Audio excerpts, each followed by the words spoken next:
పూజ చేయాలి రావాలి. ఇంకా ఎవరైతే నాది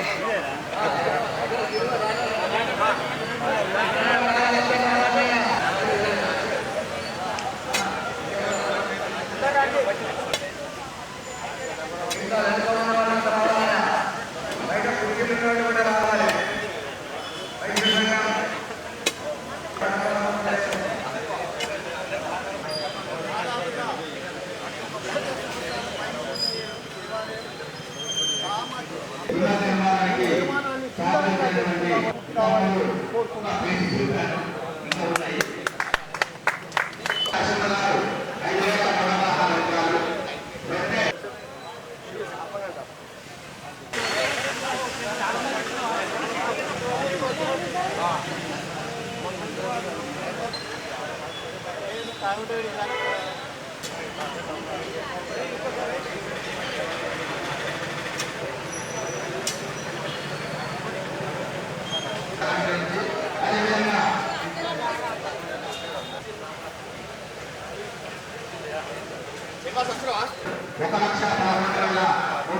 రూపాయలు సమర్పిస్తున్నారు.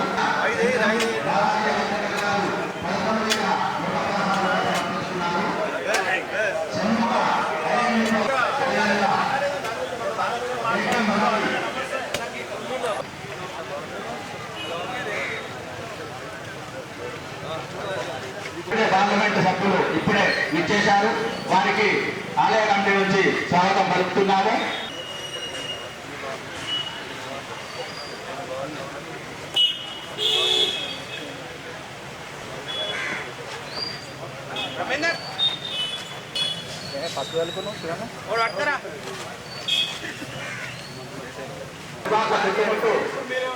గ్రామాల్లో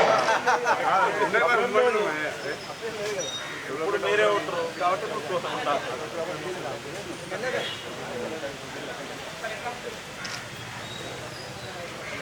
అన్నా కొంచెం ఆడడం లేదు.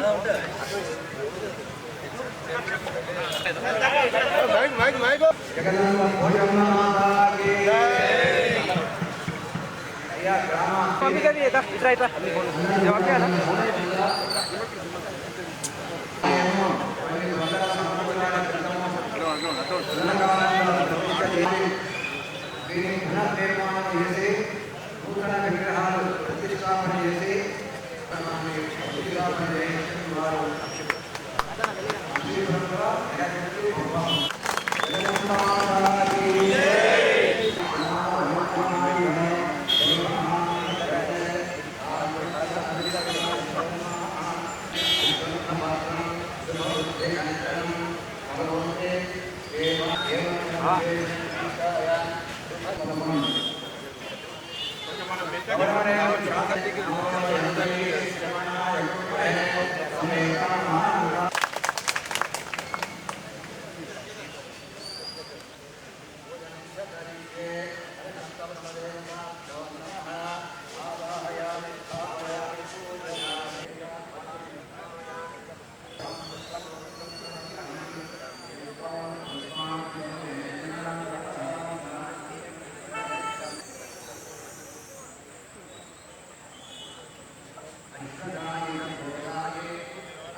బ్యాగ్ లో పెడితే పోయింది.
మన అతిథులు మున్సిపల్ కమిషనర్ గారు కూడా వేదిక నలకరించవలసింది రమేష్ బాబు గారు. చాలా కాలం క్రితం నుంచి ఈ పోచమ్మ గుడికి సంబంధించి కానీ నాభిషులకు సంబంధించి కానీ గ్రామస్తుల మధ్యన ఒక చర్చ జరిగిన తర్వాత ఒక ఏడాది చర్చ తర్వాత ఒక కన్క్లూజన్కి వచ్చారు. ఇప్పటికైనా ముందుకొచ్చి గుడిని నాభిషుల కార్యక్రమాన్ని రెండింటిని కూడా ప్రారంభిస్తున్నందుకు కుల సంఘాల పెద్దల్ని ఈ సందర్భంగా నేను మనస్ఫూర్తిగా అభినందిస్తాను. నాకంటే ముందు మాట్లాడిన వాళ్ళు ఇద్దరు కూడా ఆర్థికంగా బాగున్నారు, అన్ని రకాలుగా బాగున్నారు. అయినా వాళ్ళు అంకెలు చెప్పకుండా తప్పించుకొని పోయినారు. కానీ ఒక మంచి మాట చెప్పారు, గుడి పూర్తి అయ్యేంత వరదాకా మేము నిలబడతామని చెప్పినారు. వాళ్ళిద్దరితో పాటు నేను కూడా 100% సంపూర్ణంగా గుడి పూర్తి అయిన వరదాకా నిలబడతాను. సో గ్రామస్తులు ఇంటింటి కొంత సేకరిస్తామని చెప్పినారు. ఆ సేకరణ కార్యక్రమం పూర్తి అయిన తర్వాత ఇంకెంత బ్యాలెన్స్ అవసరం ఉంటుంది, మీరు చెప్పిన 60 లక్షలకు అనేది చెప్తే దాన్ని బట్టి ఎవరికి ఎంత సాయం చేయగలిగేటువంటి శక్తి ఆ తల్లి ఇస్తే ఆ నుంచి ఆమెకి తిరిగి ఇవ్వడం కాబట్టి పెద్దగా బాధపడాల్సింది ఏమి ఉండదు. ఖచ్చితంగా మీరు ముందుగా గ్రామస్తుల భాగస్వామ్యం, ఇంటికి ఒకరు ఎంత ఇస్తారు, రూపాయి ఇస్తారా, 10 రూపాయలు ఇస్తారా, ఎంత ఇవ్వగలుగుతారు అనే కెపాసిటీని బట్టి ముందు ఎట్లా మీరు కమిటీ వేసుకున్నారో ఆ కమిటీ ప్రకారం నిధుల సేకరణ కార్యక్రమాన్ని పూర్తి చేసి మిగతా బ్యాలెన్స్ బరువుని మా భుజాల మీద ఇస్తే తప్పకుండా కూడా గుడి నిర్మాణానికి అవసరమైనటువంటి అన్ని రకాలుగా అటు వస్తు రూపాయన కానీ ఇటు డబ్బు రూపాయన కానీ అన్ని రకాలుగా సాయం చేస్తూ సాధ్యమైన తొందరగా గుడి నిర్మాణ కార్యక్రమం లోపల అవకాశం కల్పించిన మీ అందరికీ చేదోడుగా మాధవుడుగా ఉంటాం. తప్పకుండా సాధ్యమైన తొందరనే గుడి నిర్మాణం పూర్తి చేస్తానికి సహకరిస్తామని చెప్పి తెలియజేస్తూ వేదిక మీద మేమే కాదు అటువైపు వాళ్ళు కూడా చాలా మందికి భగవంతుడు స్తోమత శక్తి ఇచ్చినాడు. వాళ్ళు కూడా వారి వారి శక్తి మేరకి ఈ ఊరు నాది, ఈ ఊరు బాగుంటే నేను బాగుంటానని అనుకుని అందరూ కూడా ఇతోధికంగా సాయం చేసిన తర్వాత మిగతా ఎంత లోటు అని కమిటీ భావిస్తుందో ఆ లోటుని వేదిక మీద మేమందరం కలిసి ఖచ్చితంగా పూర్తి చేస్తామని చెప్పి ఈ సందర్భంగా తెలియజేస్తూ అవకాశం ఇచ్చినటువంటి వేదికకు వేదిక ముందున్నటువంటి అన్ని కులాల పెద్దలు కూడా నేను ఈ సందర్భంగా మరొకసారి శుభాకాంక్షలు అభినందనలు తెలియజేస్తాను. సో రాజకీయాలు మాట్లాడొద్దు అనుకుంటేనే అందరూ రాజకీయాలు మాట్లాడింది. నేను కూడా 2 మాటలు రాజకీయంతో సంబంధం లేకుండా మాట్లాడుకోవాలని 2 మాటలు చెప్పదలుచుకున్నాను. పొద్దున వస్తూనే 2 రోజుల క్రితం నీటిపారుదల శాఖ మంత్రి ఉత్తమ్ కుమార్ రెడ్డి గారు ఢిల్లీకి వచ్చినప్పుడు ఒక పవర్ పాయింట్ ప్రజెంటేషన్ అని వాళ్ళ పార్టీ ప్రోగ్రామ్ మీద వచ్చిన రోజు తెలంగాణ భవన్లో కలిసినప్పుడు వారికి చాలా స్పష్టంగా చెప్పినాం, అన్న మేము భూములు ఇస్తే మా జిల్లాలో కూడా 3 ట్యాంకులు కట్టుకున్నారు. మీరు కొండపోచమ్మ సాగర్, మల్లన్న సాగర్, వస్తే రంగనాయక సాగర్ అని 3 కట్టిండ్రు. ఈ 3 అన్నిటికంటే పెద్దది ఎక్కువగా నష్టపోయిన రైతాంగం ఎవరైనా ఉంటే అది దుబ్బాక నియోజకవర్గం వాళ్ళు మల్లన్న సాగర్కి మేము భూములు ఇచ్చినాం. కానీ మా కాలువలు కాలేదు, మిగతా చోట కాలువలు పూర్తయినాయి, ప్రతి చివరి పొలం దాకా నీళ్ళు వస్తూ ఉన్నాయి. ఒక సమీక్షకు పిలువండి, ఎమ్మెల్యే గారు మేమందరం వస్తాం, ఈ ఇరిగేషన్ అధికారులను పిలువండి అని చెప్తే ఒక లెటర్ ఇవ్వమని అడిగారు రాతపూర్వకమైనటువంటి లెటర్ని మొన్ననే శుక్రవారం రోజు వారు ఢిల్లీకి వచ్చిన రోజు వారికి అందజేయడం జరిగింది. మల్లన్న సాగర్ కాలువలకు సంబంధించి ఒక రివ్యూ మీటింగ్ అయితే పార్లమెంట్ సెషన్ తర్వాత కంపల్సరీ పిలుస్తా అన్నారు. అందరం కలిసి వెళ్తాం. సాధ్యమైన తొందరగా రైతన్నలకి ఆ కాలువలు పూర్తి చేపిస్తే ప్రతి చివరి విలేజ్ వరకు, మా ఊరు కూడా చివరికి ఉంది గొప్పాపూర్, నీళ్ళు వస్తలేవు, ఊరికి పోయినప్పుడల్లా విలేజర్స్ గొడవ చేస్తా ఉన్నారు. అదొకటి. రెండవది అదే చదువుతోటి ఇందాక వస్తూ కొంతమంది కూడలి వాగులకి నీళ్లు రావట్లేదన్న ఇబ్బంది అవుతుంది, మొదలు పెట్టిన దుర్గాలు అయితే మొదలైనాయి కానీ నీళ్లు కావాలి, మళ్ళొకసారి చెప్పండి అంటే కొద్దిసేపటి క్రితం ఉత్తమ్ కుమార్ రెడ్డి గారితో మాట్లాడడం జరిగింది. 2-3 రోజుల్లోనే మల్లన్న సాగర్ నుంచి కూడలిలో కూడా నీళ్లు వదలడానికి అని చెప్పి మంత్రి గారు అంగీకరించారు. తొందరగా రైతన్నలను ఆదుకోండి. నాట్లు పోసి ఇతర కార్యక్రమాలన్నీ మొదలై మళ్ళీ నీళ్లు లేక రైతన్నలు కష్టపడకుండా చూడండి సార్. అక్కడ తలాపున నీళ్లు కనబడుతున్నాయి, మేము ఇక్కడ కష్టపడుతున్నాం అనే ఆలోచన రైతులకు వస్తే మంచిది కాదని చెప్పడం జరిగింది. ఇటీవల ఎమ్మెల్యే గారు నేను కూడా కలిసి ఈ ఇరుకోడు లిఫ్ట్ ఇరిగేషన్ కి సంబంధించి ఒక 12 గ్రామాలు ఇబ్బంది పడుతా ఉన్నాయంటే వాటికి సంబంధించి కూడా ఒక సమీక్ష చేసినాం. కాబట్టి పార్టీలు ఎక్కడున్నా, పదవులు ఎటైనా, కుడి ఎడమైనా, ఎడమ కుడైనా, నియోజకవర్గం ముఖ్యం, దుబ్బాక ముఖ్యం, ఈ ప్రాంత అభివృద్ధి ముఖ్యమని కొన్ని పనిచేస్తా ఉన్నా. ఖచ్చితంగా ఎజెండాలు మంచి అభివృద్ధి విషయంలో కూడా ఎవరితోనైనా కలిసి నడవడానికి నాకు ఎటువంటి వేషణాలు కానీ అభ్యంతరాలు కానీ లేవు. ఖచ్చితంగా కూడా దుబ్బాక అభివృద్ధి చెందే కార్యక్రమం లోపల నా వంతు భాగస్వామ్యంగా తప్పగా ఉంటాం. అది రెవెన్యూ డివిజన్ అయినా, దుబ్బాక 4 లైన్ రోడ్ అయినా, ఇంకొకటైనా చాలా అంశాలు ఉన్నాయి. వేదిక కాదు కాబట్టి తప్పకుండా అందరం కలిసి మళ్ళీ ఒకసారి మాట్లాడి దుబ్బాకని బాగా అభివృద్ధి చేస్తుంది కష్టపడతామని చెప్పి తెలియజేస్తూ అవకాశం ఇచ్చిన అందరికీ కూడా కృతజ్ఞత వందనాలు తెలియజేస్తూ సెలవు తీసుకుంటానండి. ముఖ్యంగా ఇది దైవ కార్యక్రమం.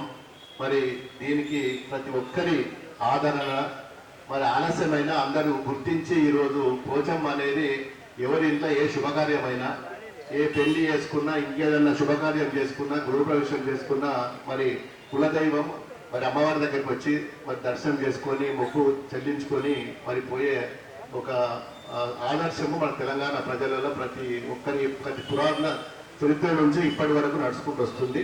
మరి ఇంత ప్రతి గ్రామంలో మరి మనకు ఆలయం లేకపోవడం కూడా నిజంగా కూడా చాలా అందరికీ అవసరం. అది అందరం కలిసి దాన్ని నిర్మించుకోవాల్సిన బాధ్యత ప్రతి పౌరుడి మీద ఉన్నది. మరి ఈరోజు ఇది ప్రభుత్వం సంబంధించిందో ఇంకేదో కాదు, ఇది అందరి వ్యక్తులకు సంబంధించింది. అయినా మరి మా దగ్గరికి గ్రామస్తులందరూ కూడా వచ్చి అన్ని కులాలకు, రాజకీయ పార్టీలకు అతీతంగా అన్న మనం ఇది ఆలయాన్ని నిర్మించుకుందాం, మీ సహాయ సహకారాలు కూడా అందజేయాలి కావాలంటే మరి మేము కూడా మీతో పాటు వచ్చి మరి నా వంతుగా తప్పకుండా నేను కృషి చేస్తా.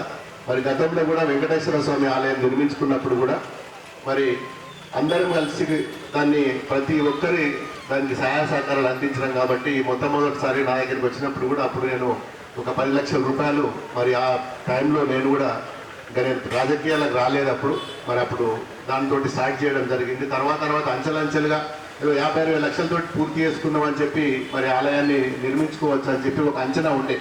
అది తలకిందులు అయిపోయి అది కోట్లలోకి వెళ్ళిపోయింది. మరి అప్పుడు మన ప్రభుత్వం రావడం, తెలంగాణ రాష్ట్రం మరి ఏ ఒక్క కులాందో ఎవరిదో కాదు, మరి అన్ని కులదేవతలు ఈరోజు మరి ఎస్సీలది కానీ, కాపులది కానీ, ముదిరాజులది కానీ, బెస్తోళ్ళది కానీ అన్ని కులాలకు సంబంధించిన ఆలయాలు కూడా అన్ని గ్రామాలలో, అన్ని ప్రాంతాలలో కూడా నిర్మించుకున్నాం. మరి దుబ్బాక అంటే మన నియోజకవర్గం అన్ని మండలాలకు ఇది హెడ్ క్వార్టర్.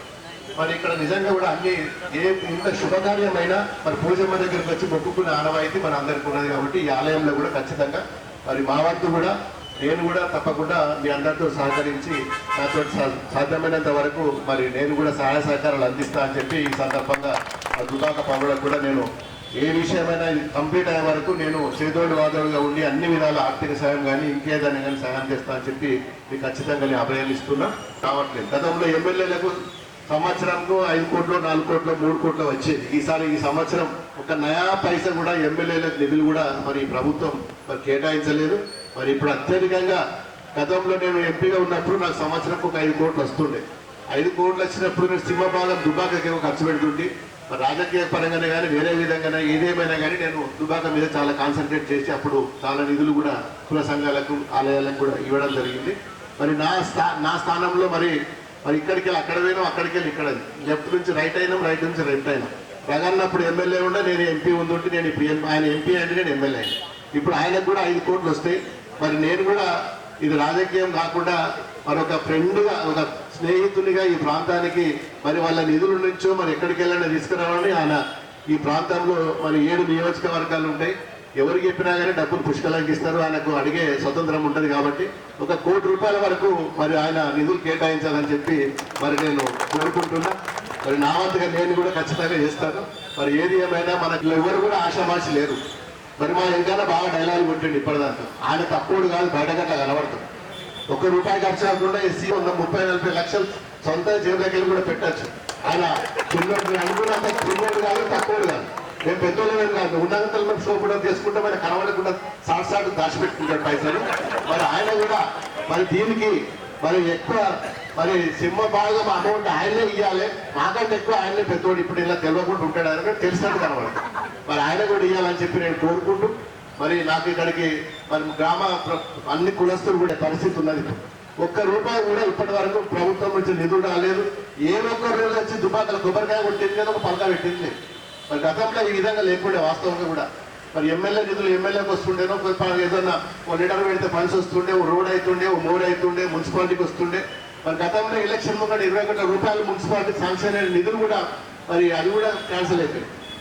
గతంలో శాంక్షన్ చేపించిన దుబ్బాక అభివృద్ధిలో కూడా చాలా మోరీలు, రోడ్లు కూడా అవన్నిటి కూడా ప్రపోజల్స్ ఇచ్చినాయి కూడా మరి ఎలక్షన్ ముందు వచ్చినాయి కూడా. కనీసం వాటిని కంటిన్యూషన్ చేసినా కానీ కొద్దిగా దుబ్బాక పట్టణం బాగుపడుతుండే. ఆ నిధులు కూడా రాలేదు ఈరోజు, అవి కూడా క్యాన్సిల్ చేసింది గవర్నమెంట్ వచ్చిన తర్వాత. ఒక నయా పైసా ఇప్పటి వరకు 2 సంవత్సరాల దగ్గరకు వస్తుంది. మరి ఒక మున్సిపాలిటీ కానీ, అర్బన్లో కానీ, రూరల్లో కానీ ఎక్కడ కూడా ఒక నయా పైసా ఏ డిపార్ట్మెంట్ కూడా మరి రిలీజ్ కావట్లేదు. మనకే కాదు, రాష్ట్రంలో ఏ నియోజకవర్గాన్ని కూడా మరి నిధులు లేక మరి కాంగ్రెస్ వాళ్ళు కూడా ఆగమగం అవుతున్నారు. మరి ఇది కూడా పరిస్థితి ఆ విధంగా ఉన్నది. మరి ఈరోజు నిజంగా కూడా ప్రభుత్వం మళ్ళీ వచ్చి ఉంటే మరి బ్రహ్మాండంగా అన్ని చేసేది. మరి రాకుండా కానీ ఖచ్చితంగా అందరం కలిసి పని చేసుకుందాం. రెవెన్యూ డివిజన్ విషయం కూడా మరి ప్రస్తావనకు వచ్చింది. ఖచ్చితంగా రెవెన్యూ డివిజన్ అవసరం అనుకుంటే మనం అందరం కలిసి ఒక జాయింట్ యాక్షన్ కమిటీ కూడా పెట్టుకుందాం. మరి దాంట్లో ఒక పెద్ద మనిషిని చేసుకుందాం. మనం అన్ని రాజకీయ పార్టీలకు అతీతంగా జాయింట్ యాక్షన్ కమిటీ కూడా పెట్టుకుందాం, పోరాడుదాం. శాయశక్తుల ఇప్పుడు మల్లన్న సాగర్ కాలువల మీద కానీ, రెవెన్యూ డివిజన్ మీద గౌరవ ఎంపీ గారు కానీ మేము అందరం కలిసి ఆ విషయంలో కూడా మరి ఈ ప్రాంతం అభివృద్ధిలో పూర్తి స్థాయిలో మరి మనకి అవకాశం వచ్చింది కాబట్టి ఖచ్చితంగా మళ్ళీ రేపు ఎవరు ఉంటారో, ఎక్కడ పోతారో, ఎవరికో కూడా మరి నమ్మకాలు లేవు. మరి ఉన్న ఈ 3 ఏళ్ళు టైం ఉన్నది. 3 ఏళ్ళ ఖచ్చితంగా రెవెన్యూ డివిజన్ కూడా సాధించుకునే దిశలో మరి నేను ముందుండి నడిపిస్తా అని చెప్పి ఈ సందర్భంగా గ్రామస్తులందరికీ నేను హామీ ఇస్తున్నా. మరి ఏది ఏమైనా ఈ ఆలయాన్ని మరి అన్ని పార్టీలు అందరూ ముఖ్యంగా మా దుబ్బాక అన్ని కుల సంఘాల అధ్యక్షులు మన గౌరవ పార్లమెంట్ సభ్యులను కలిసి, గౌరవ ఎమ్మెల్యే గారిని కలిసి ఎస్సీ కమిషన్ ఆఫీస్కు, మా ఆఫీస్ కూడా రావడం జరిగింది. అందరూ ఆ రోజు మనం అంతా మాట్లాడుకున్నాం. మన దుబ్బాక అభివృద్ధి విషయంలో మనకు అదృష్టం ఏంటంటే మన ఎంపీ గారు మన దుబ్బాక మండలమే, మన ఎమ్మెల్యే గారు దుబ్బాక మండలమే, నేను కూడా దుబ్బాక మండలంలో జయంతి చేసినటువంటి వ్యక్తిని. మరి దుబ్బాక అభివృద్ధి కావాలంటే ఊళ్ళో ముగ్గుట్ల తప్పకుండా చిత్తశుద్ధి ఉండాలి.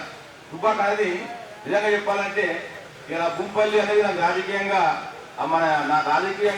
నేను అలా గ్రామంలో పుట్టినా, నేను మంచి పేరు వచ్చింది, నేను జిల్లా లెవెల్లో పేరు వచ్చింది అంటే నాకు దుబ్బాక మండలంతో నాకు పేరు వచ్చింది. జడ్జీలో ఉన్నాను, నేనంతా చూసాను దుబ్బాక. నేను మీ అందరూ ఏం కోరుకున్నా అంటే మా ఎంపీ గారిని, ఎమ్మెల్యే గారిని మనము ఒకప్పుడు మన నియోజకవర్గంలో ఈడిపోయింది 2009లో తూప్రా నియోజకవర్గం అయినప్పుడు చాలా అవసరం అది. ఎందుకంటే మన దుబ్బాక ప్రాంతంలో మనకన్నా చిన్న టౌన్ రెవెన్యూ ఉన్నాయి. మన దుబ్బాక ప్రాంతం మొన్ననే మన రాజశేఖర రెడ్డి గారు ఒక మంచి స్కూల్ పెట్టిండు మన దుబ్బాక. దాని ఎంతో మన తలమానికం అయిపోతుంది. మనం ఒక రెవెన్యూ మనం సాధించుకోవాలన్నా రవన్నా నేను మా ప్రభాకరణ కోరుతూ ఉన్నా. మనం అందరం కలిసి తప్పకుండా ఒక కార్యాచరణ చేసుకొని మనమంతా కూడా తప్పకుండా ముఖ్యమంత్రిని కలవాలి. నేను మా నియోజకవర్గ కాంగ్రెస్ పార్టీ శ్రీనివాస్ రెడ్డి రిక్వెస్ట్ చేసిన ఈ సందర్భంగా ఆయన కూడా ఈ వేదిక ద్వారా నేను కోరుతున్నా. మనము రాజకీయాలు ముఖ్యం కాదు, పార్టీలు ముఖ్యం కాదు, మన ప్రాంతం ముఖ్యం. ఇక ఏంటంటే ఈ మధ్యనే పుట్టినాం, మనం ఈ మధ్యనే కలిసిపోతాం. ఈ ప్రాంతం అభివృద్ధి కావాలంటే మనకు తపన ఉండాలి, మనకు బాధ్యత ఉండాలి. తప్పకుండా నేను కోరుతా ఉన్నా. మనం అందరం శ్రీనివాస్ రెడ్డి ఇన్ఛార్జ్తో సహా, రాగన్న, తర్వాత మా ప్రభాకర్ అన్న అందరం కలిసి తప్పకుండా మా రాగన్న పూర్తి బాధ్యత తీసుకోవాలి. మా పెద్ద పదవి అన్న అనేది పార్లమెంట్ సభ్యులు కనుక ముఖ్యమంత్రి తీసుకొని మాతో ముఖ్యమంత్రి కలిసి మన ప్రాంతం దుబ్బాక నియోజకవర్గం తప్పకుండా రెవెన్యూ కావాలని చెప్పి మనం కొట్టాలి. దానికంతా మన బాధ్యత ఉంది, చేయాలని చెప్పి నేను కోరుతూ ఉన్నా. మరి రాగన్న అవుతావో ప్రభాకరణ అవుతావు ముగ్గురు అప్పుడు ఇద్దరు ముగ్గురు కలపాలి. నేను బాధ్యత తీసుకుంటా. అవసరం అయితే రాగన్న దండం పెడతా, శ్రీనివాస్ దండం పెడతా, మా ప్రభాకర్ దండం పెడతా. ముగ్గురు ఒకే లెక్క నలభై కలిసి పోవాలి. మన కుల సంఘాల నాయకులు, మా ముఖ్యమైన నాయకులు పోవాలి. తప్పకుండా ముఖ్యమంత్రి అడగాలి, మన రెవెన్యూ సంపాదించుకోవాలి. మనం ఇంకోటి రేపు గవర్నమెంట్ లో కూడా ఈ గవర్నమెంట్ కొత్త పాలసీలో గౌరవ ముఖ్యమంత్రి గారు ఏం చేస్తారంటే ఇంజనీర్ స్కూల్ అని పెడతా ఉన్నాం 200 కోట్లతో. అది మన దుబ్బాక ప్రాంతానికి రావాలి, దుబ్బాకలే కావాలి. ఆ ఇంజనీర్ స్కూల్తో అనుకో, రెవెన్యూతో అనుకో, మన ఇంటర్నేషనల్ స్కూల్తో అనుకో, మన దుబ్బాక ప్రాంతం అనేది పరిస్థితి మారిపోతుంది. తప్పకుండా మనమంతా ఐకమత్యం, మన కోశమంత్రి దేవలన మన దేవుని దగ్గర మాట్లాడుతున్నాం. సిద్ధుద్వారం ఉండాలి. రాజకీయాలు ఉంటే రేపు పోతాయి. గతంలో పాట అన్నాడు, ఓ పాట పాడిన ఏమని, ఇక్కడ నుండి అక్కడ అంటే ఎమ్మెల్యే ఎంపీ అని నేను పోయింది మనం లేకపోతే నాయకుడు మన ఆరోగ్యం మన అయితే పేద నాయకుడు ఉంటారు. కనుక మనం అంతా కూడా కష్టపడాలి, దుబ్బాకను అభివృద్ధి చేసుకోవాలి, దానికి అందరం కూడా కార్యాలు చేసుకోవాలి. ఏదైనా ఏది మన రంగన్న ఎమ్మెల్యే